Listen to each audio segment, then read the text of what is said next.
Just like swimming, I say that it was never a job, it's your whole life because it's all encompassing. Farming is very similar in the fact that you farm because you love the lifestyle. You grow because you love what you produce. This is The Producers. I'm Dani Valent.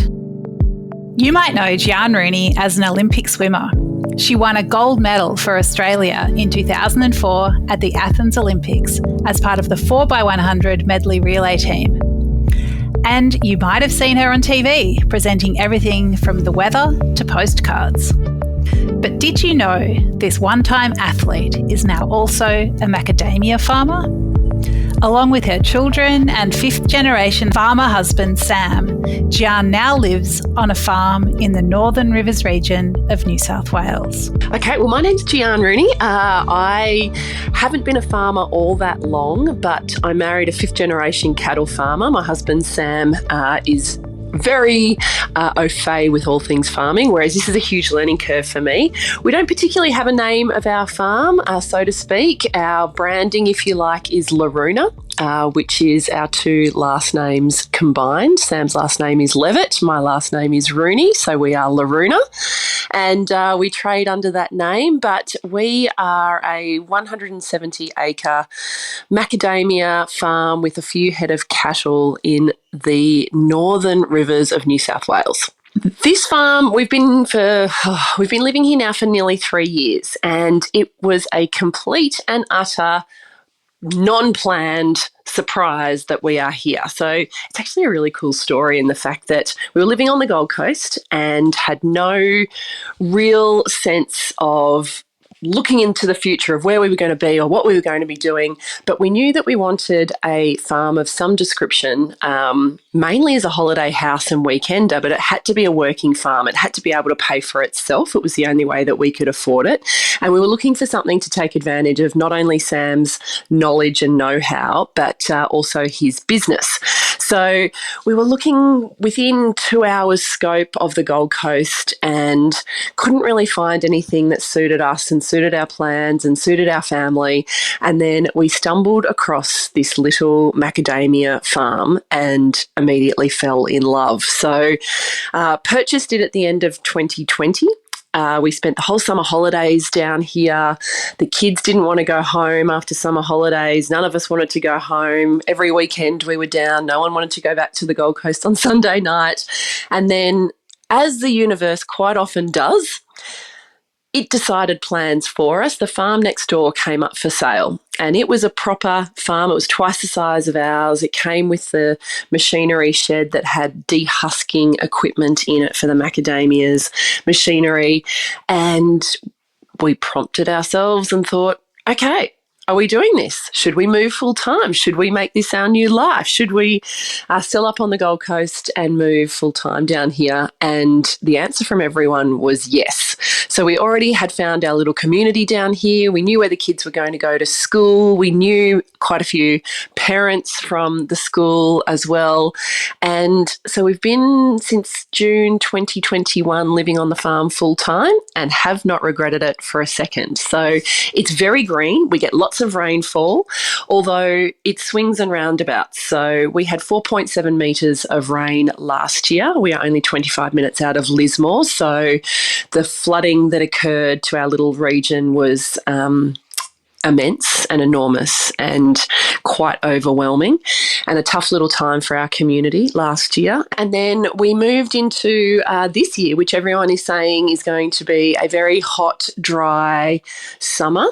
We know that our previous owners were heading into drought or had quite an issue with drought 6 years prior to us purchasing the farm. So we're very aware that we can go either way. But the landscape is gorgeous. We are hilly, we are green. Macadamia trees are beautiful evergreen trees. And I feel really, really fortunate that I absolutely love the environment that I live in. So you buy a farm. Surely you've done a lot of research and learning about your major crop. But how much did Giaan Rooney know about macadamias? I knew nothing.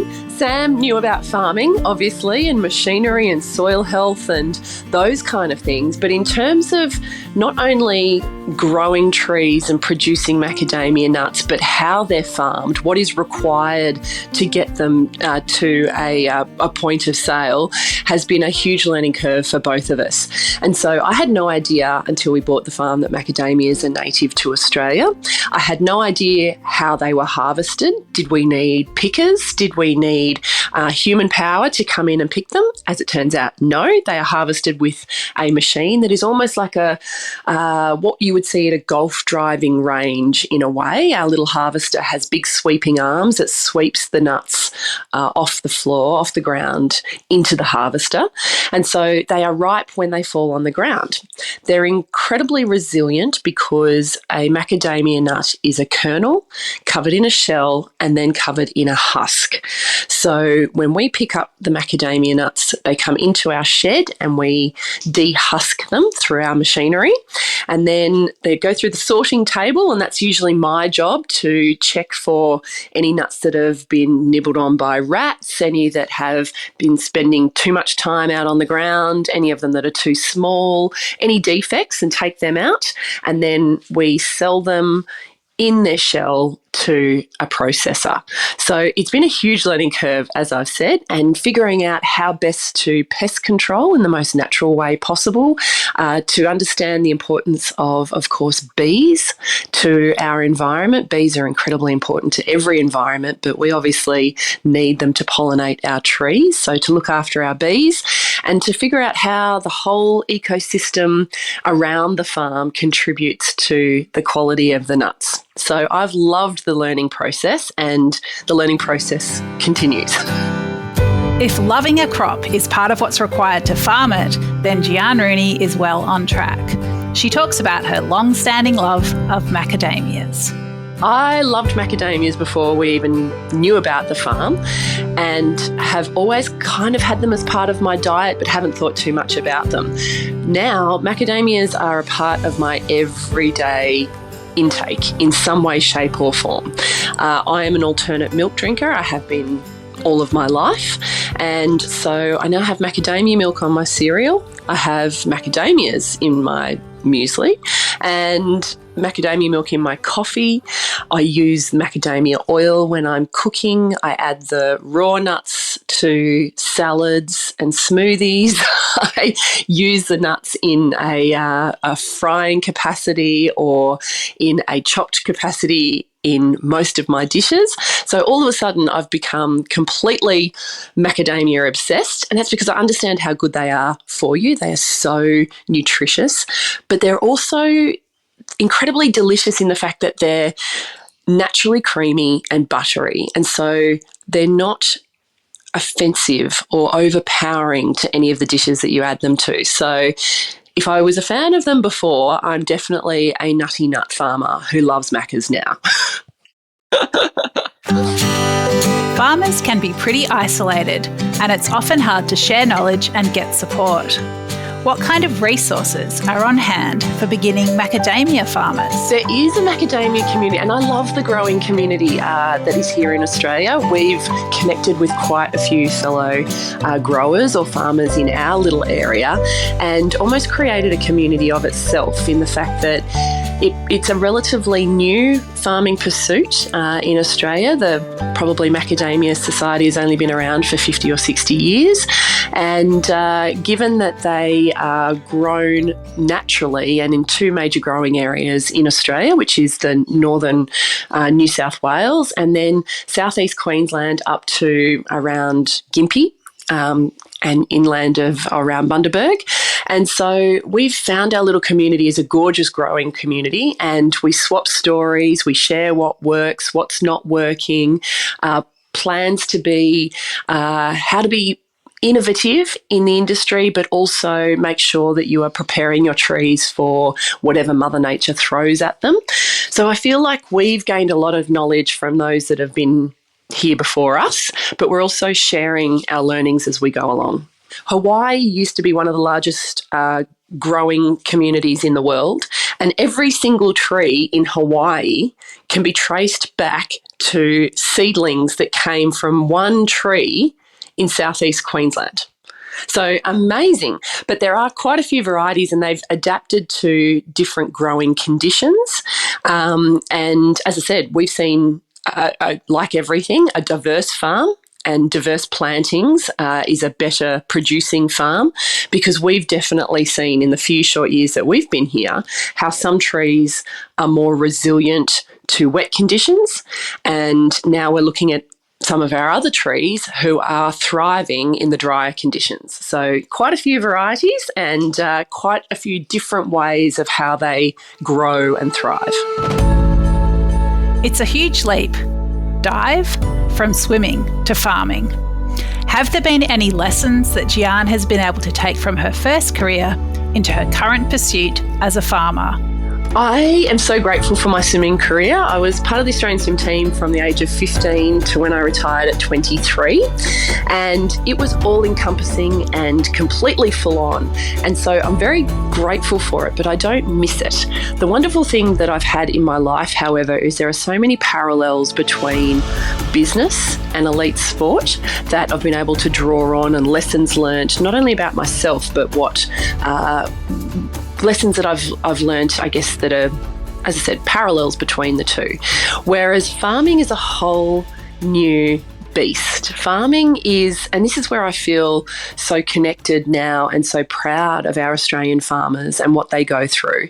Where we're very fortunate in the fact that farming is a almost a bonus income for us. My husband has a full-time job, I have a full-time job, and we farm as well. Whereas for many Australian farmers, this is their livelihood, this is their income stream.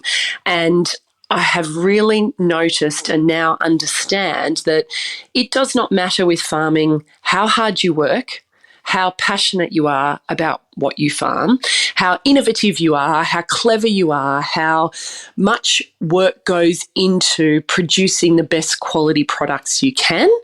Quite often, Mother Nature has plans all of her own that you cannot plan for and that are completely out of your control. Also in terms of commodity prices and what you are growing and what that the market is paying for your produce at the time is completely out of your control. Export markets, domestic markets, all of those things. So with swimming, I felt that I could control my own destiny to a certain point. I felt like, the quote that I had on the back of my bathroom door was, the harder I work, the luckier I get.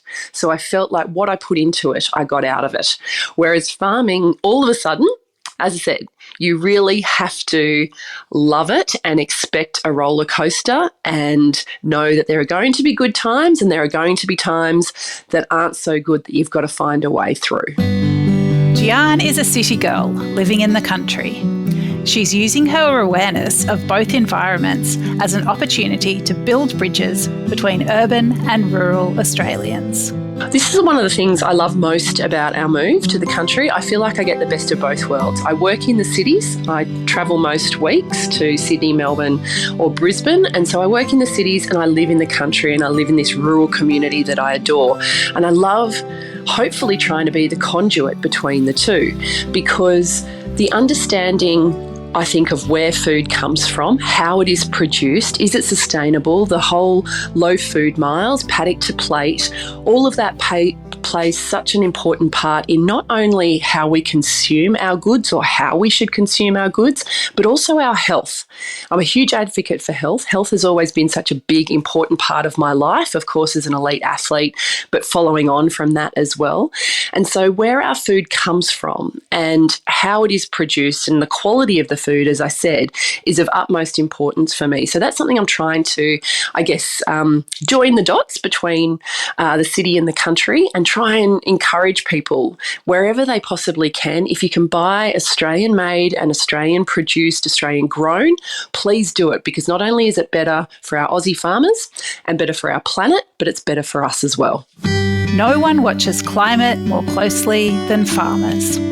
Giaan is now observing the weather and its impacts with a keen eye and new awareness. I was always very aware of climate changes, and I can see it just myself. I grew up in southeast Queensland, and how the weather has changed from almost being so incredibly consistent. You knew the seasons, you knew what happened at what time of year, to not having that consistency anymore. But we definitely feel it on the farm.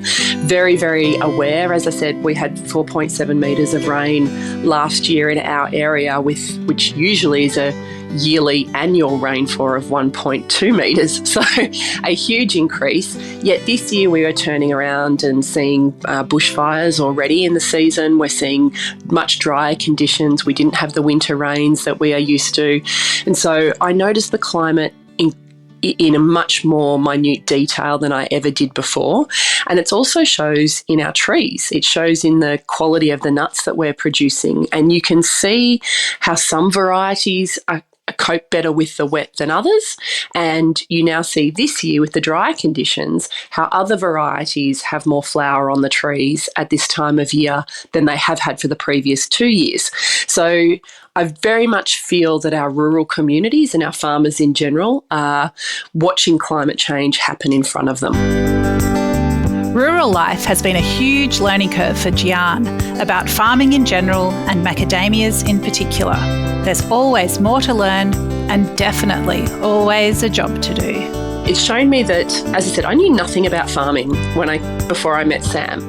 My husband knew nothing about farming. I was a city girl, had no idea about most things in that world. I have loved learning about the farm. I was a city girl. I knew nothing about farming until I met my husband, Sam. I was very naive about how the whole farming world worked.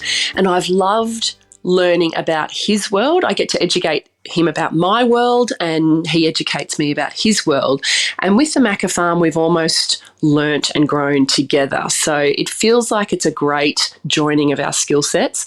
For me, probably what I bring to the table is the fact that you still do get out of it what you put in. We work incredibly hard. We don't really have weekends off. There are always things that we can be doing to improve our trees' health and the health of our farm, and we relish that. So I think just like swimming, I say that it was never a job, it's your whole life because it's all encompassing. Farming is very similar in the fact that you farm because you love the lifestyle. You grow because you love what you produce. And I feel that there's a synergy there, but I feel so much more fortunate that, it's very cliched, but you reap what you sow. I feel that, every morning I wake up and I live in this beautiful part of the world that is contributing to the environment around us. Farmers, including Giaan Rooney, deal with geopolitical pressures, economic challenges, and the vagaries of weather. But Giaan has a mission when it comes to macadamias and their place in Australian shopping baskets and diets. And so we know we've got another tough year in front of us next year. We do have faith that it will pick up because they are such an incredible, as I said, incredibly nutritious nut, and the rest of the world do love them. But it's just like everything. We've been hit with, a global pandemic and conflict zones overseas and things like that. So the export market has taken a big hit. Whereas, yes, we here in Australia, I think we've always known about how good macadamia nuts are, but we just haven't really had the push to include them in our daily diets. What I love more than anything is the ability to be able to talk and connect with people about why our health is important to us and what we consume is important to us. For me, we need Australians to eat more macadamia nuts. I'm on a mission to grow the population who eat macas on a daily basis. As I've said, not only are they incredibly good for you, they are delicious as well. And from an Aussie growing farming point of view, we need Aussies to eat more maca nuts. When we first bought the farm, our producer was paying us $6 a kilo. This year is $1.70, and that is because our export markets haven't been as strong, so we're relying on our domestic markets more than ever before. And so to support Australian-grown, Australian farmers and a very nutritious, delicious nut, please eat some more macas. Elite athletes know they'll have a lot of living to do once their competitive sporting career is over.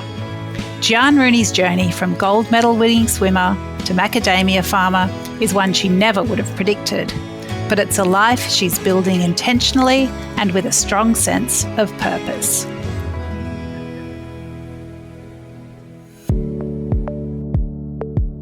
This is The Producers, a Deep in the Weeds production. I'm Dani Valent. Stay tuned as we talk to some of Australia's best farmers, makers and growers. Follow us on Instagram at Producers Podcast or contact us via deepintheweeds.com.au.